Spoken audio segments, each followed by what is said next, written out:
بسم اللہ الرحمن الرحیم۔ السلام علیکم، میں ہوں محمد عثمان اور آپ دیکھ رہے ہیں پروگرام حرفراز اور مقبول جان کے ساتھ۔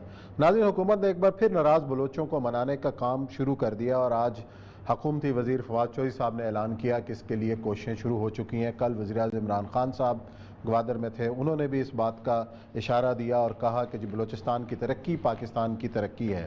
کس طریقے سے ناراض بلوچوں کو قومی دھارے میں لایا جائے گا اور اس سے پہلے اس حوالے سے کتنی کوششیں بارآور ثابت ہوئیں، آج ہم اس کا جائزہ لیں گے۔ ساتھ ہی ہم ذکر کریں گے افغانستان کا کہ جہاں آج افغان حکومت ویلا مچا رہی ہے کہ امریکی ہمیں بتائے بغیر راتوں رات باگرام سے واپس چلے گئے اور ہمیں طالبان کے رحم و کرم پہ چھوڑ دیا۔ کیا ہونے والا ہے افغانستان کے اندر اور ورلڈ پریس اس کو کس طریقے سے رپورٹ کر رہا ہے، اس پہ کریں گے بات۔ اور پروگرام کے آخری حصے میں ذکر ہوگا سندھ کا، جہاں نقل مافیا وہ اپنا کھل کر اپنا کام کر رہا ہے اور جو مناظر سامنے آ رہے ہیں امتحانی سینٹروں کے وہ بہت تشویشناک ہیں۔ نااہلی اپنی جگہ کے کئی سینٹرز پہ پیپر نہیں پہنچا اور کئی سینٹرز پہ بچے پیپر کا انتظار کرتے کرتے بالآخر پیپر دیے بغیر گھروں کو لوٹ گئے۔ 3 رکنی کمیٹی بنی ہے، کیا اس کا مداوع ہوگا اور اس پر ہم قابو کیسے پا سکتے ہیں، اس کا کریں گے ذکر۔ بڑھتے ہیں اپنے پہلے موضوع کی جانب، اور یہ سب بلوچستان کے حوالے سے مختلف حکومتیں دعوے کرتی رہی ہیں۔ نواز شریف صاحب کے دور ہے، اس سے پہلے مشاہد حسین صاحب کی صدارت میں کمیٹی بنی تھی، شجاعت صاحب بھی گئے تھے۔ عمران خان صاحب کس طریقے سے بلوچستان کے جو ناراض لوگ ہیں ان کو شامل کرنا چاہتے ہیں قومی دھارے کے اندر، اس بارے میں ان کے خیالات کیا ہیں وہ سن لیں، پھر بات آگے بڑھاتے ہیں۔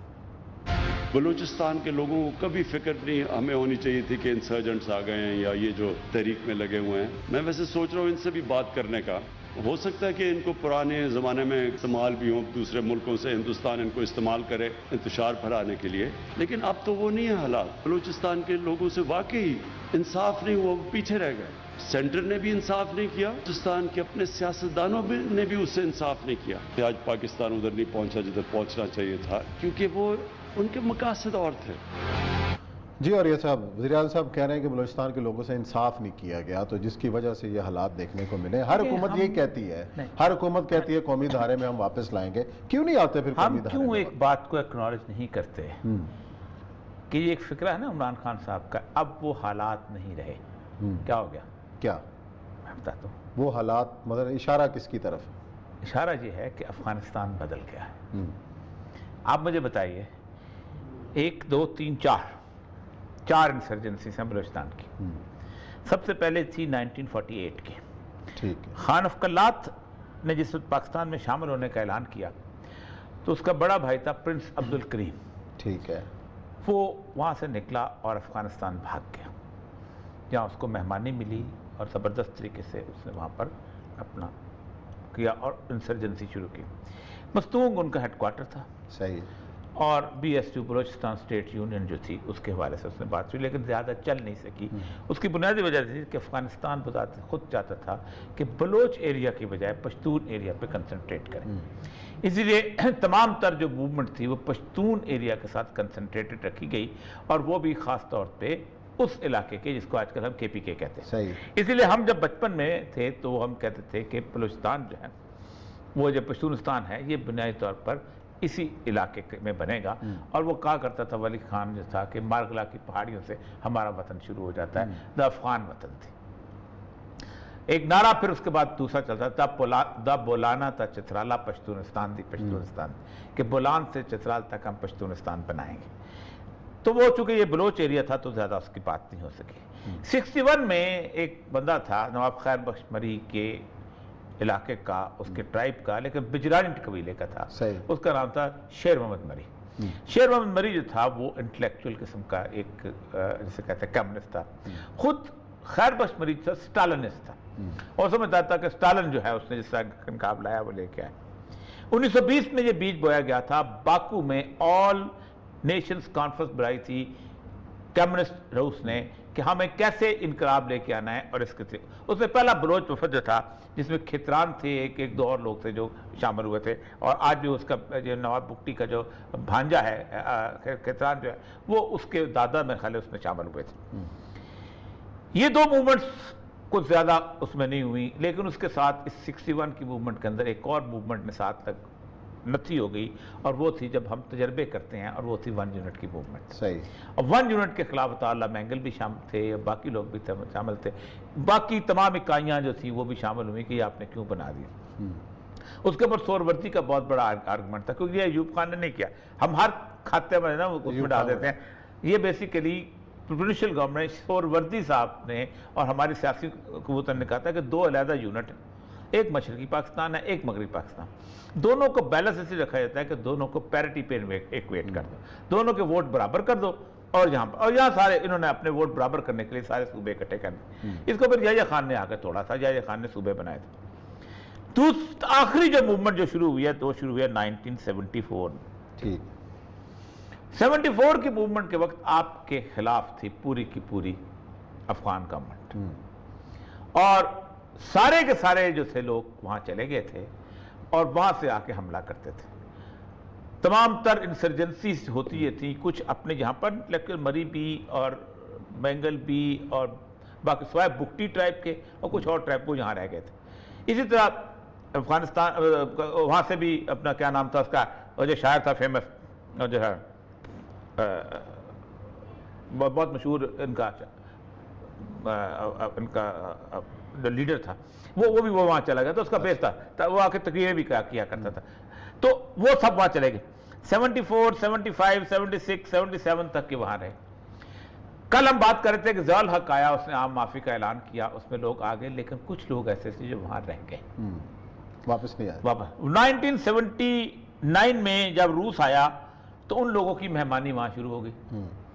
خیر بخش مری کا جو بیٹا گزین میں جو خود بتایا کرتا تھا کہ مجھے $5000 ملتے تھے اور میں شہزادوں کی طرح رہتا تھا وہاں پر، اور وہاں پر اس نے وہاں پر ایک بیسس بنائی ہوئی تھی۔ زابل کے اندر باقاعدہ انڈین پیسہ آتا تھا، اور شیربت مری نے مجھے خود بتایا کہ ہماری لڑائی ہوئی تھی وہاں پر انڈین پیسے کے اوپر زابل کے کیمپ میں خیر بخش مری کے ساتھ۔ وہاں سے یہ لوگ آ کے کوئی نہ کوئی تھوڑا بہت دھماکے جو ہے وہ کیا کرتے تھے اس زمانے میں۔ پاکستان اس وقت بلوچوں کے ساتھ تھا، کافی ٹھیک ٹھاک پرامن تھا، لیکن ایک تھا کہ کچھ نہ کچھ کبھی بھی بم پھٹ جائے۔ جس دن نجیب اللہ کی حکومت ختم ہوئی ہے، آپ سوچ سکتے ہیں کہ اس کے اگلے دن پاکستان کہتا تھا ہم نیگوشیشن کریں گے، اور پھر نیگوشیشن ہوئی، اور پھر اسلم رئیسانی کی سربراہی میں C-130 ISI نے بھیجا، اور نواب خیر بخش مری کو وہاں سے لے آیا گیا، اور وہ یہاں پر آئے۔ اس کا ایک بدترین نتیجہ یہ نکلا، عجیب و غریب تھا، کہ جب اس کو کوئٹہ ایئرپورٹ پر ریسیو کرنے کے لیے بلوچ گئے تو انہوں نے پاکستان کا جھنڈا اتار کے دوسرا ڈالا۔ تشریف لا رہے تھے C-130 ISI کے میں، اس وقت نواب بگٹی نے مجھے کہا، اس نے کہا کہ نواب خیر بخش مری نہیں آئے گا، جس قسم کی یہ اب قسمیں کھا گیا، لیکن وہ آ گئے۔ اس کا مطلب یہ ہے کہ اگر افغانستان میں حکومت آپ کی اس طرح کی ہے تو بلوچ انسرجنسی نہیں ہو سکتی۔ لیکن اور اسے بڑا سوال ہے، یہاں پہ میں روکوں گا، کہ جب ایسے موافق حالات پاکستان کے حق میں پیدا ہو رہے ہیں افغانستان کے اندر، تو پھر ہمیں خوف کیوں ہے؟ نہیں ہے، ہمیں خوف کیوں ہے کہ طالبان آ گئے تو یہ ہو گیا؟ وہ بہت بڑا سوال ہے، اگلے سیگمنٹ میں بتاؤں گا۔ ہم نے جان بوجھ کے کریٹ کر رہے ہیں۔ میں نے اس دن کیا کہا تھا، ادھر نہیں آئیں گے، تاجکستان جائیں گے، تو جا رہے ہیں، ادھر ہی جا رہے ہیں نا۔ میں نے کہا ہمارا طالبان کا دشمن ادھر کس لیے آئے گا؟ ٹھیک، آپ وہیں جا رہے ہیں، بارڈر وہ بند کر رہے ہیں، وہ اس کا اگلا بات۔ اب 2006 میں یہ موومنٹ شروع ہوئی۔ یہ موومنٹ جو ہے یہ شروع ہوئی مشرف کے بعد۔ مشرف کا شروع کا ایسا بھی بالکل ٹھیک تھا، چل رہے تھے ایسا ایسا۔ نواب اکبر بگٹی کے ساتھ جس طرح میل ہینڈل ہوا ہے، تو میل ہینڈل کیوں ہوا ہے کہ ہمارے کچھ لاڈلے اپنے لاڈلے بنانے کی کوشش کرتے ہیں۔ مطلب کوئی قبیلہ ایسا نہیں عثمان صاحب، بلکہ پنجاب میں بھی دیکھ لیں، کوئی گھرانہ ایسا نہیں جہاں شریکہ نہیں ہوتا۔ صحیح ہے۔ اب نواب اکبر بگٹی کے قبیلے کے اندر اس کے مسوری بگٹی بھی تھے اور کلپر بگٹی بھی تھے۔ مسوری بگٹی بھی اس نے لڑتے تھے، اس کے ساتھ رکھے ہوئے تھے، اور کلپر بگٹی بھی لڑتے تھے۔ پیچھے دشمنی چلی آ رہی تھی۔ ٹھیک، نواب اکبر بگٹی کسی نہ کسی حد تک سمجھتے تھے کہ یہ ہمارے ساتھ چلتا چلا رہا، اور نواب بگٹی نہیں، اس کا باپ نواب محراب خان جو تھا وہ انگریز کے ساتھ تھا، گھروں کے خلاف اس نے جنگ لڑی تھی، ایک ٹرسٹڈ فرینڈ چلا آ رہا تھا۔ 74 میں جس وقت انسرجنسی شروع ہوا تو نواب اکبر بگٹی کو اپنے گورنر لگایا تھا، اور وہ تو کہتے تھے کہ یہ اس نے تو ہمارے لیے تو مسائل بنائے ہوئے ہیں. اور آخر میں اس نے خط لکھا ہے کہ میرے نام پہ میں سفید جو کپڑے پہن کے آیا ہوتا, میں استعفیٰ دے رہا ہوں کہ میرے کپڑے بھی آپ میلے کر رہے ہیں, کیونکہ مجھے پتہ ہی نہیں چلتا آپ آرمی ایکشن کس قسم کا لیتے ہیں, مجھے پوچھ کے تو لیا کرو. اسی پر اس نے فقرہ بولا تھا بابر کا, کہ بابر کو جہاں جب ہاتھی پہ بٹھایا گیا تو پھر اتر گیا, کہ بابر نے کہا تھا میں اس سواری پہ بیٹھتا نہیں, اس کی لگام میرے ہاتھ میں نہ ہو. یہ اکبر پور نے بہت بڑا فقرہ وہاں بولا تھا. تو اصل مسئلہ یہ ہے کہ 1974 کی اس انسرجنسی کے بعد 2006 جب آیا ہے تو اس کے ساتھ انہوں نے میل ہینڈل کیا. اس شخص نے آخری مجھے خود بتایا, میں نے کہا آپ کیوں وہاں سے نکل کے ادھر غاروں میں آ گئے, تو اس نے کہا میرے ساتھ طے ہوا تھا کہ مشرف کے پاس ہم نے ملاقات کے لیے جانا ہے. وہ 2 لوگ فوت ہو گئے, میں نام نہیں لینا چاہتا, ایک پرائم منسٹر رہا ہے, ایک وزیر اعلیٰ رہا ہے. وہ دونوں نہیں چاہتے تھے کہ اس کی ملاقات ابار بگٹی کی مشرف کے ساتھ ہو جائے. وہ اپنے بلوچ اٹائر کے اندر کپڑے پہن کے ڈیرہ بگٹی سے چل کے 40 کلومیٹر سوئی کے ایئرپورٹ پہ جا کے سارا دن بیٹھے رہے. بگٹی صاحب کہ میں جاؤں گا, لیکن نہ جا سکے. آخر واپس قبیلے میں نہیں جا سکتا تھا, وہ غار میں چلا گیا. وہ مری علاقے میں تھے, اور مریوں کے آپ کو پتا ہے کس قسم سے. یہ وہ ٹرننگ پوائنٹ تھا جس ٹرننگ پوائنٹ نے میل ہینڈل کی وہ صورتحال کو پیدا کیا. وہ سوئی جس کے اندر آپ 5 لیویز والوں کی تنخواہ دے کے پورا سیکیور کرتے تھے, آج آپ اربوں روپیہ لگا کے اس کو سیکیور کرتے ہیں. اور ہم اس وقت کہتے تھے کہ نواب بگٹی کی لاش ڈیرہ بگٹی میں نہیں رہے گی, یہ پورے بلوچستان میں پھیل جائے گی, اور آپ دیکھنا یہی ہوگا. اس دوران چائنا, باقی چیزیں, افغانستان میں انڈیا, آپ جن لوگوں کو بلوچستان میں انسرجنسی کرتے تھے وہ لوگ جو تھے ان کو آپ استقبال کرتے تھے پاکستان, کیونکہ آپ امریکہ کے یار تھے, اور کرزئی بھی امریکہ یار تھا, اشرف غنی بھی امریکہ کا یار تھا, عبداللہ بھی امریکہ کا یار تھا, تو امراللہ صالح بھی امریکہ کا یار تھا, دوستم بھی امریکہ کا یار تھا, اور یہ سارے کے سارے آپ کو پتا تھا یہ کر رہے ہیں.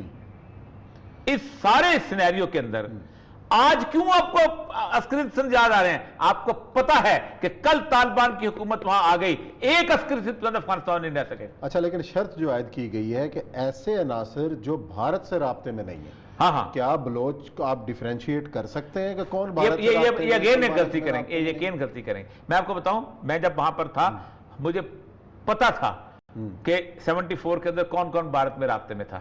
ہمارے اسٹوڈنٹ بھی رہے تھے, لیکن جب ضیاء الحق نے عام معافی کا اعلان کیا, ان میں سے آپ کو پتہ ہے کم از کم 50 کے قریب ایسے لوگ تھے جو سول سروس میں گئے ہیں. اچھا, ختم, وقت گزر گیا یار, ان کو مین اسٹریم میں لے کے آؤ. یہ کہا رابطے میں تھے, رابطے میں کون نہیں تھا؟ ہونی چاہیے کہ عام معافی کا اعلان کریں کہ آؤ. غلام مصطفیٰ کھر رابطے ہو, آپ اس کو لگاتے وزیر, نہیں رابطے میں تھا. کیا لکھا اس نے کھر تیمینہ نے, یہ قسمیں کھا کہتا تھا کہ میں انڈیا کے ٹینکوں میں بیٹھنے آئے گا. آپ کا وابڈا کا وزیر نہیں لگا کوئی یار, کہیں پھر خدا کا واسطہ وہ بلوچ ہی تو کہتے ہیں بیچارے کہ ضیاء الحق نے کام کیا تھا. آپ کے پاس ایک ماڈل موجود ہے, اسی ماڈل کو اپنا, اسی ماڈل کو اپنائیں, اب آپ معافی کا اعلان کریں. چلیں جی, بریک کا وقت ہے. بریک کے بعد آئیں گے اور ذکر کریں گے افغانستان کا کہ افغان حکومت آخر کیوں تل ملا رہی.